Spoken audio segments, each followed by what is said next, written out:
Hi everyone! In this video, I'm going to apply, wear all day, and review for you Glossier's new foundation. I think this is actually the only Glossier product that I own or have tried. If not, it's only the second one and I don't know what the other one is. So I'm particularly excited. It comes in this box. It is called the Stretch Fluid Foundation. So I am going to apply this, show you how it applies, give you my thoughts. I'll check back in at the end of the day to show you how it has worn and give you final thoughts so that you can see it in real time. Thank you so much for subscribing to the channel. And you can also follow the channel on Instagram if you aren't already a follower.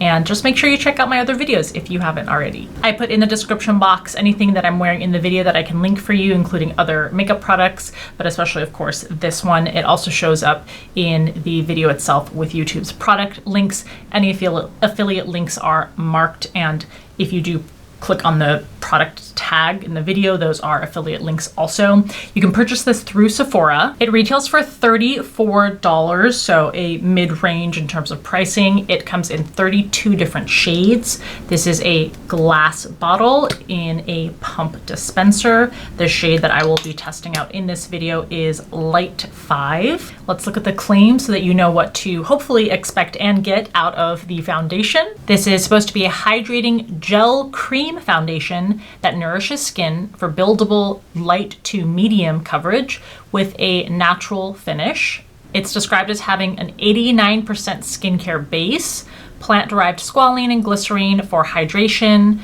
and the skin's moisture barrier, and wild roseberry and plankton extract to balance the look of shine. Amino acid-coated pigments fuse with your skin for flexible coverage in a wide variety of shades.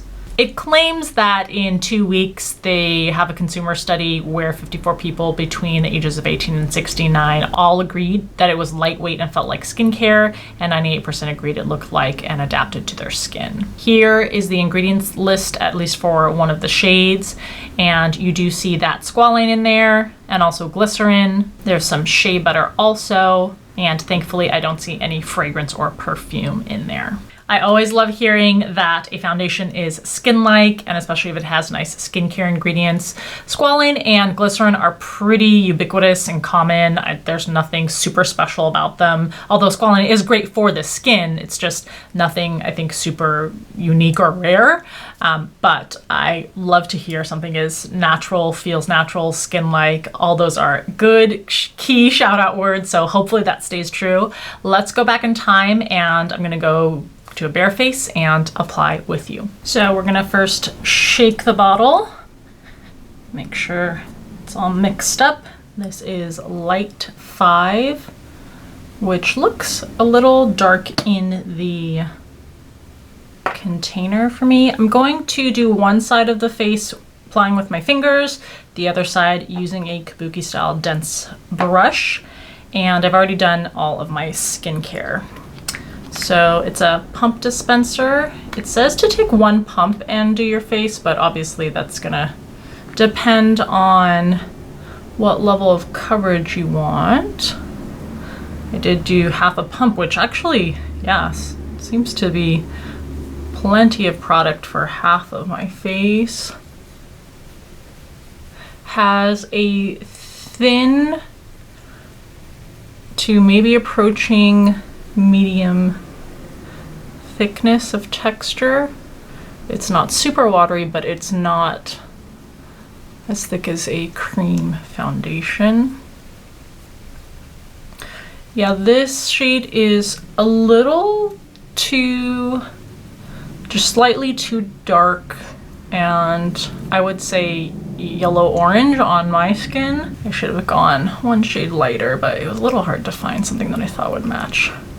But it's blending beautifully. It's, yeah, smooth on the skin. Doesn't feel like anything. Nice finish on that. Let's go ahead and do the other side with this kabuki style brush here to see if we get any noticeable difference in either coverage or finish or ease of application. This, for the record, is a Marc Jacobs brush. I don't think they sell it anymore. I don't think Marc Jacobs is even around anymore, is it? As a makeup brand. But I love this brush. I've got a couple brushes from the brand that I think are very high quality. This one has been used so much and so old that it has bristles coming out of it. I would say a little higher coverage on this side with the brush, but just as smooth, just as easy to apply and blend out. So here's the brush side. And then compared to the application with fingers. It's such a natural skin finish. I have oily combination skin, so usually I look for something mattifying. I can just use powder to make me achieve the mattifying effect. But for anyone who wants something super skin-like, it's not adding any shimmer or dewiness, it's just naturally how your skin is, or at least on my skin, that's what it appears to be. Definitely noticeable coverage, but I would say light to medium coverage.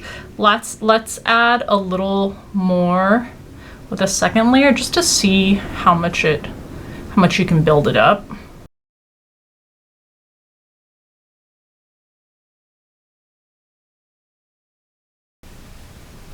Oh, there is definitely an increase in coverage with more product, which is really nice. You get that versatility.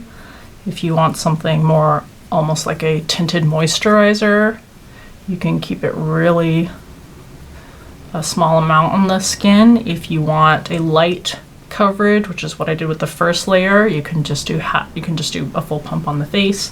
And if you want, I mean, this is definitely, I think, medium coverage with 2 layers. Same thing on the other side. Going in with a second layer.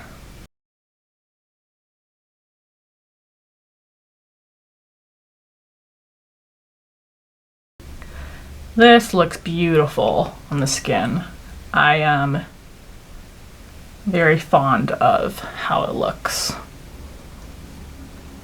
Not the right color match for my skin, but in terms of finish, coverage, texture, feeling like nothing on the skin, blendability, all of that is looking good on initial application. And here's the side brush application where I've layered it. And here's what the foundation looks like in natural light. I don't have any concealer on, haven't set the skin with powder yet. So you can see dewy, this is the way my skin naturally looks after skincare. All right, I've let the foundation sit for about 5 minutes just to see if there's any sort of settling or issues before I set it with powder. I don't see any, so one last look at it after application before I apply any other makeup. I'll go ahead and apply concealer, do my eyes, do the rest of my makeup. Stay tuned because I'm going to do my eye makeup with the new Natasha Denona Xenon palette, and that's what it looks like. So if you want to see my thoughts on that, that will be the next video, and I'll be right back. Okay, so here is my makeup completed. Obviously I did this eye look also, and now that I think about it, this video is probably going up after that video, so please make sure you go check out my application review and swatch video for Natasha Denona's new Xenon eyeshadow palette if you at all are interested in this kind of look. And on my lips I have e.l.f.'s Reviver lip oil in the shade Jam Session. I swatched all of the shades for you in the swatch video, so you can also go check that out if you haven't seen it yet. Everything will be linked in the linked product links section in the video or in the description box below for you, and any affiliate links are always marked. But needless to say, I maintain my comments. It's very smooth on the skin. It's super skin-like finish, feels like nothing on the skin. I am really enjoying wearing this foundation and the way it looks. I'm gonna wear it throughout the day and I'll check back in with you at the end. All right, we are here, nighttime, end of the day. I have done no sort of touching up or anything. It's worn really, really nicely. You can see that it's pretty shiny. That's my natural, that's what my skin does, is it gets oily and shiny. But I don't hold that against the formula because the foundation doesn't make any sort of claims that it's going to be mattifying or reduce shine or anything like that. Here's a look up close. So it is wearing beautifully. I don't see any significant change in the level of coverage. There is some at this point settling in on fine lines like around my mouth. Maybe a little bit more texture that shows underneath the lip here.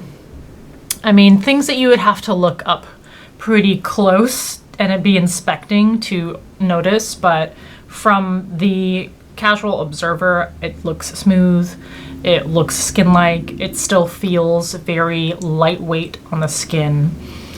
I really enjoy this foundation. I think it is a pleasure to use, to wear, to apply. For me personally, the issue is going to have to be regular blotting or repowdering for the shine, but other than that, I really don't have any complaints.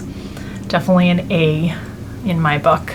Let me know if you have any questions in the comment section below, any thoughts if you've worn this product. Thank you as always for taking the time to watch, and I'll see you in the next video.